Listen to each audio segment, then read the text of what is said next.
बिल्कुल, देखिए 7वें चरण के लोकसभा चुनावों के लिए मतदान 1 जून को होने हैं, लेकिन वोट बैंक के लिए विपक्षी नेताओं की तुष्टीकरण कम होने की बजाय उनका राग और बढ़ते जा रहा है और प्रधानमंत्री नरेंद्र मोदी ने इस पर आक्रमण बोला है। आपको बताएं कि अल्पसंख्यकों के लिए ममता बनर्जी का सियासी प्रेम अब खुलकर दिखाई दे रहा है।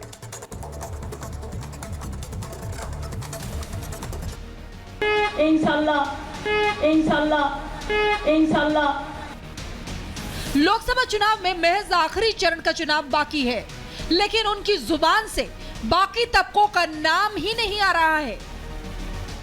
हम हिम्मत का साथ काम करते हैं, इसके लिए मैं कहना चाहूंगी, मेरे को लिए जो भी आपको जो भावना है ये आपका भावना है, लेकिन मेरे को भावना है मुद्दा लाख बुरा चाहे तो क्या होता है, वही होता है जो मंदिर खोला होता है।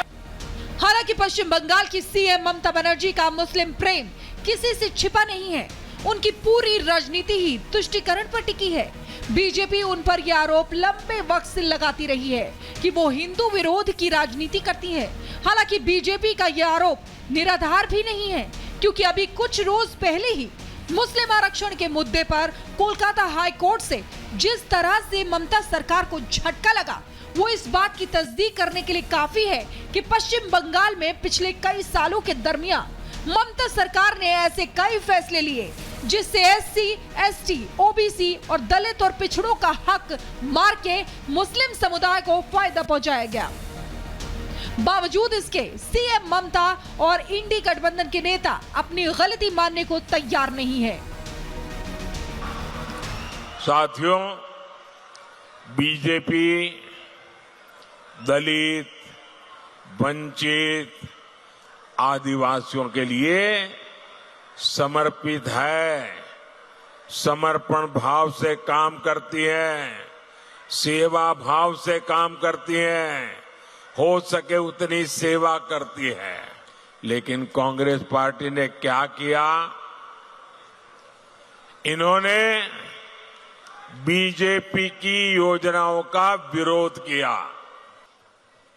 साथियों, इंडी गठबंधन के लिए सिर्फ अपना वोट बैंक जरूरी है, उसे आदिवासी समाज के हितों से कोई लेना देना नहीं है। जहां जहां ये लोग सत्ता में आए, आदिवासी समाज और संस्कृति खतरे में पड़ गई। आदिवासियों के खिलाफ इनके हथियार है नक्सलवाद, घुसपैठ और तुष्टीकरण। बीजेपी इस मुद्दे पर सिर्फ सीएम ममता बनर्जी को नहीं, पूरे विपक्षी गठबंधन को घेर रही है। लेकिन इंडी गठबंधन के नेताओं के पास इस बात का कोई जवाब नहीं है कि आखिर एससी, एसटी, ओबीसी और दलित पिछड़ों का हक मारने की ये राजनीति सिर्फ बीजेपी को सत्ता से दूर रखने के लिए है या इसके पीछे सिर्फ उनका मुस्लिम प्रेम है। जबकि तुष्टीकरण की राजनीति से सत्ता हासिल करने का नशा विपक्षी गठबंधन के नेताओं पर ऐसा सिर चढ़कर बोल रहा है कि चुनाव खत्म होने से पहले ही जीत का अनुमान लगा रहे हैं। वो तो मोदी जी को पता लग जाएगा, रिजल्ट के बाद पता चलेगा। हाँ, रिजल्ट के बाद पता लग जाएगा। मोदी गए अब। लालू जी 4 जून को क्या होगा? सरकार हम लोग का बनेगा।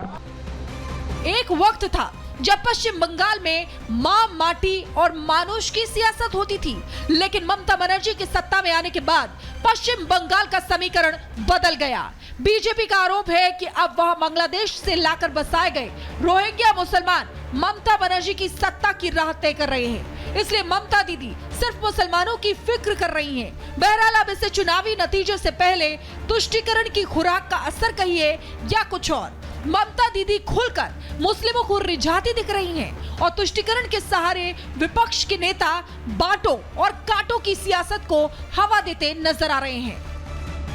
Bureau report, Republic Bharat.